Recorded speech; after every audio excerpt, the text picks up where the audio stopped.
কক্সবাজার। বাংলাদেশ ভ্রমণের কথা উঠলেই প্রথমেই যে জায়গার নাম আসে তা হলো কক্সবাজার। পৃথিবীর দীর্ঘতম সমুদ্র সৈকতের এই শহর শুধু সৌন্দর্যের জন্যই নয়, বরং বৈচিত্র্যময় অভিজ্ঞতার জন্যও বিখ্যাত।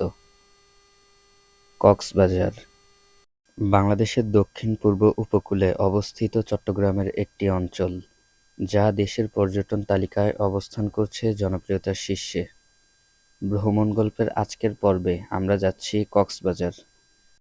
সম্পূর্ণ ভিডিওতে থাকবে কক্সবাজার গিয়ে কোথায় থাকবেন, কী খাবেন, হোটেল ভাড়া সহ আশেপাশের কোথায় কোথায় ঘুরবেন, সবকিছু নিয়ে একটি বিস্তারিত এপিসোড। তো চলুন শুরু করি। আমাদের এবারের যাত্রাটি শুরু হচ্ছে কুমিল্লার ইলাটগঞ্জ থেকে। এবারের যাত্রায় আমরা যাচ্ছি সেন্ট মার্টিন পরিবহনের একটি নন এসি বাসে করে, যার টিকিট মূল্য ছিল ৭০০ টাকা করে। আপনারা চাইলে এসি বাসে করেও যেতে পারবেন, সেক্ষেত্রে ভাড়া পড়বে জনপ্রতি ৯০০ টাকা থেকে ১,০০০ টাকা পর্যন্ত। আমাদের বাস রাত ১০টায় আল্লাহর নাম নিয়ে যাত্রা শুরু করে কক্সবাজারের উদ্দেশ্যে। রাত ১১টায় কোটবাড়ির হোটেল শাহজাহানে আমাদের যাত্রাবিরতি। যেহেতু হাইওয়ে হোটেল, সেহেতু এখানের খাবারের দাম একটু বেশি, তো আপনারা দাম জেনে তারপরে খাবেন। ২০ মিনিটের যাত্রাবিরতি শেষে আমাদের বাস আবারও যাত্রা শুরু করলো কক্সবাজারের উদ্দেশ্যে। আসসালামু আলাইকুম। তো আমি এখন আছি কক্সবাজারে। তো এখন বাজে ৭টা, সাড়ে ৭টা, আর আমাদের বাস আমাদেরকে এখানে নামাই দিছে। আমাদের এখন ফার্স্ট কাজ হচ্ছে হোটেল দেখা। তো আমরা লাবণীর দিকে যাইতেছি হোটেল দেখার জন্য। অনেক খোঁজাখুঁজির পর শেষ পর্যন্ত আমরা হোটেল সি পার্কে রুম নেওয়ার সিদ্ধান্ত নেই। সুগন্ধা বিচের সাথেই এই হোটেলের অবস্থান। শেষ পর্যন্ত আমরা এই হোটেলটা নিছি, হোটেল সি পার্ক। একটু আমাদের রুমটা একটু আপনাদেরকে দেখাই। এই হইতেছে আমাদের রুম, ডাবল বেডের রুম। এই যে এসি, এসি আছে, টিভি আছে, এই যে ওয়াশরুম, অ্যাটাচ ওয়াশরুম, এই একটা ব্যালকনি। এটাই হচ্ছে আমাদের রুম। এই রুমের ভাড়া পড়ছিল পার নাইট ১,৫০০ টাকা করে। এখন বাজে সকাল ৯টা, আর আমরা হোটেলে কিছুক্ষণ বিশ্রাম করার পরে এখন যাচ্ছি সকালের নাস্তা করতে। আমরা ঢাকা রাঁধুনি নামক রেস্টুরেন্টে সকালের নাস্তা করে জনপ্রতি ৬০ টাকা করে। আসসালামু আলাইকুম। আমরা সকালের নাস্তা শেষে এখন আসছি সুগন্ধাতে। আর এই পাশে হচ্ছে কলাতলি বিচ, আর এই পাশে হচ্ছে আপনার লাবণী বিচ। সমুদ্র ধরে হেঁটে গেলে বিচগুলোর দূরত্ব আনুমানিক ১০ থেকে ১২ মিনিট। আর এখানে বসার অনেক জায়গা আছে, এখানে এন্টারটেইনমেন্টের অনেক জায়গা আছে, ঘোরা আছে, স্পিডবোট আছে, যে যার মতো করে মজা করতেছে। আমরা সুগন্ধা পয়েন্টে কিছুটা সময় কাটানোর পর হোটেলে যাইয়া একটু বিশ্রাম করি। আসসালামু আলাইকুম। আমরা সুগন্ধা বিচ ঘুরে তারপরে হোটেলে এসে কিছুক্ষণ ঘুমাইছিলাম, কারণ কালকে রাত্রে আমাদের ঘুম হয় নাই। আর এখন বাজে ২:৩০, আর আমরা এখন দুপুরের খাবার খেতে যাচ্ছি। আমরা দুপুরের খাবার খেতে চলে গেছিলাম সুগন্ধাতে, কারণ ওইখানে কিছু ছোট ছোট দোকান আছে যেখানে খুব কমে খাবার পাওয়া যায়। তো আমরা মাশাআল্লাহ ভাতঘর ও বিরিয়ানি হাউসে ৯০ টাকার একটা প্যাকেজ নিই, যে প্যাকেজে ছিল ভাত, ৫ আইটেমের ভর্তা, ডিম ও মুরগি। তো আমরা দুপুরের খাবার শেষ করে এখন আছি আপনার লাবণীতে। আর ওই যে ওই সাইডে হলো সুগন্ধা বিচ, আর এরপরে হচ্ছে কলাতলি বিচ, মাত্র ৫ মিনিটের রাস্তা। আমরা লাবণী ও কলাতলিতে কিছুটা সময় কাটানোর পর সন্ধ্যায় আসছি সি ফুড খেতে। সুগন্ধা বিচে যাওয়ার পথে আপনারা অনেক মাছের দোকান পাবেন, যেখানে আপনারা সামুদ্রিক মাছ ফ্রাই করে খেতে পারবেন এবং বারবিকিউ করেও খেতে পারবেন। আমরা কলাতলি এবং লাবণী ঘুরে এখন আসছি সুগন্ধা পয়েন্টে। সি ফুড খাবো, এই কারণে তো এখানে সি ফুডের প্রাইসগুলো আপনাদেরকে দেখানোর চেষ্টা করব। তো আমরা এই দোকান থেকে একটা কোরাল মাছ, তিনটা কাঁকড়া ও একটা অক্টোপাস নেই, যার প্রাইস ছিল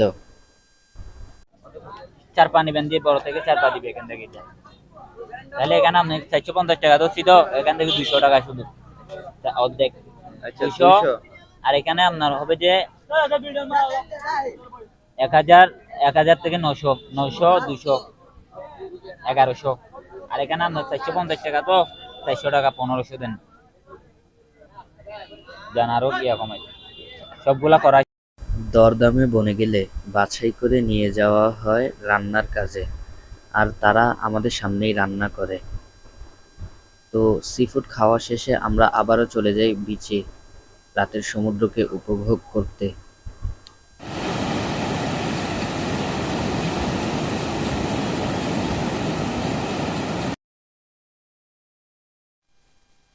শুভ সকাল, এখন বাজে 9টা 40, আর আমরা এখন ঘুম থেকে উঠছি, আর এখন আমরা যাইতেছি সকালের নাস্তা করতে।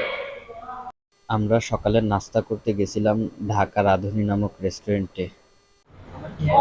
আমাদের আজকে সকালের খাবারের মেনুতে আছে ডিম খিচুড়ি, সালাদ, যেটা প্রাইস পড়ছিল জনপ্রতি 110 টাকা করে। আহ, আমরা এখন সকালের নাস্তা শেষ করে এখন মেরিন ড্রাইভে যাওয়ার জন্য গাড়ি দেখতেছি। আমরা গেছিলাম কলাতলিতে, কারণ ওইখানে মেরিন ড্রাইভে যাওয়ার জন্য সকল গাড়ি পাওয়া যায়। সারাদিনের জন্য চাঁদের গাড়ির ভাড়া 8,000 থেকে 9,000 টাকা পর্যন্ত, আর বাইক ভাড়া হলো 1,000 থেকে 1500 টাকা পর্যন্ত। তেল খরচ নিজের। আর আমরা যেহেতু 5 জন ছিলাম, তাই আমরা একটা সিএনজি ভাড়া করি 2200 টাকা দিয়ে। যে সিএনজি আমাদের টেকনাফ 0 পয়েন্ট থেকে শুরু করে ইনানি বিচ, লাল কাঁকড়া বিচ, হিমছড়ি সহ আরও কিছু পর্যটন কেন্দ্র ঘুরে দেখায়। মেরিন ড্রাইভ রোড, কক্সবাজারের আসল সৌন্দর্য শুরু হয় এখান থেকেই। এই রোডের এক পাশে উত্তাল সমুদ্র, আর অন্য পাশে পাহাড়, যা ভ্রমণ পিপাসু মানুষদের কাছে এক অন্যরকম অনুভূতি। মেরিন ড্রাইভ রোডকে বলা হয় বিশ্বের দীর্ঘতম সি বিচ রোড। প্রায় 80 কিলোমিটার এই রাস্তা কক্সবাজার শহর থেকে টেকনাফ পর্যন্ত বিস্তৃত। এই রোডের যেদিকেই তাকান, প্রকৃতি যেন নিজের সৌন্দর্য উজাড় করে দিয়েছে। এই সৌন্দর্য উপভোগ করতে করতে আমরা পৌঁছে যাই টেকনাফ 0 পয়েন্টে। আসসালামু আলাইকুম, আমরা এখন আছি টেকনাফ 0 পয়েন্টে। এই হলো সাবরাং 0 পয়েন্ট। এখান থেকেই বাংলাদেশের ভূমি শেষ, আর সামনে শুরু হচ্ছে বিশাল সমুদ্র আর মিয়ানমারের সীমান্ত। তো আমরা সাবরাং 0 পয়েন্ট ঘোরা শেষে আমাদের এখন গন্তব্যস্থল হচ্ছে পাটোয়ার টেক। আসসালামু আলাইকুম, আমরা এখন আছি পাটোয়ার টেকে। এই বিচের আসল মানে মেন যে সৌন্দর্যটা, ওটা হইতেছে যে এখানে কিছু পাথর রাখা আছে, ওইগুলোর উপরে উঠে আপনি ছবি টবি তুলতে পারবেন। এটাই। আর এখানে কিছু বাঁধ আছে, এটাই হচ্ছে এই মানে বিচের সৌন্দর্য আর কি, বিশেষত্ব। এই বিচের বিশেষত্ব হচ্ছে এই পাথর আর এই বাঁধ। তো আমরা পাটোয়ার টেক ঘোরা শেষে আমাদের পরবর্তী গন্তব্যস্থল ইনানি রয়্যাল টিউলিপ বিচের উদ্দেশ্যে যাত্রা শুরু করি। আসসালামু আলাইকুম, আমরা এখন আছি ইনানি রয়্যাল টিউলিপ বিচে। এটা সৌন্দর্যটা আপনাদেরকে দেখানোর ট্রাই করব। এই বিচের মেন আকর্ষণ হচ্ছে এই ব্রিজটা, যদিও এই ব্রিজে কাউকেও মানে কেউ উঠা অ্যালাউ না।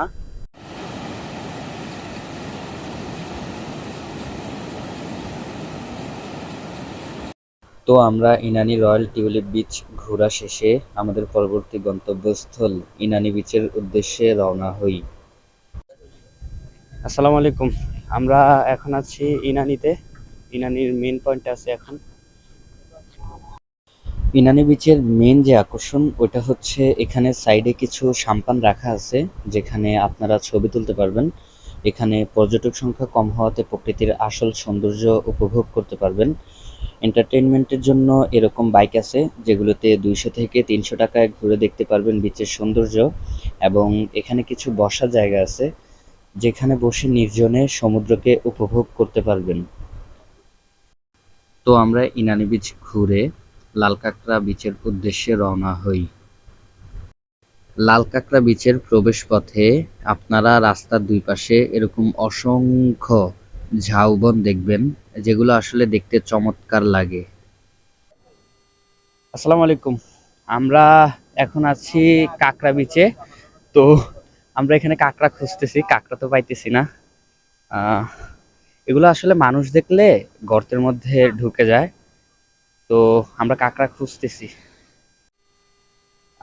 এখানে আসার পরে স্থানীয় বাচ্চাগুলারে বললো ওরা আপনাদেরকে গর্ত থেকে কাঁকড়াগুলো তুলে দেখাবে। তো আমরাও খুঁজতেছি কাঁকড়া। দাঁড়া, একটা সুই দে, একটা সুই। এই কাঁকড়া কাঁকড়া কাঁকড়া কাঁকড়া। কামড় দেবো এই সিপ দে লেবে।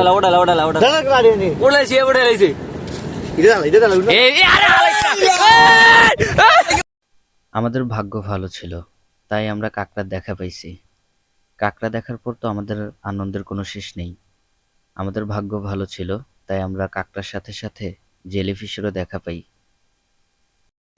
তো আমরা কাঁকড়া বিচ ঘুরে আমাদের পরবর্তী গন্তব্যস্থল হিমছড়ির উদ্দেশ্যে রওনা হই।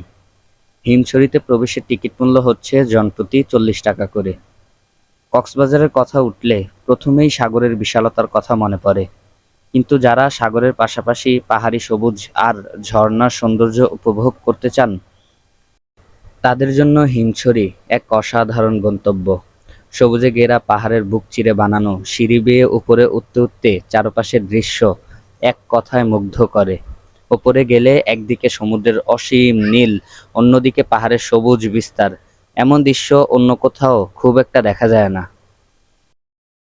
তো এই ছিল আমাদের কক্সবাজার ভ্রমণের গল্প। সবাই ভালো থাকবেন, সুস্থ থাকবেন, আর হ্যাঁ, সাবস্ক্রাইব করতে ভুলবেন না।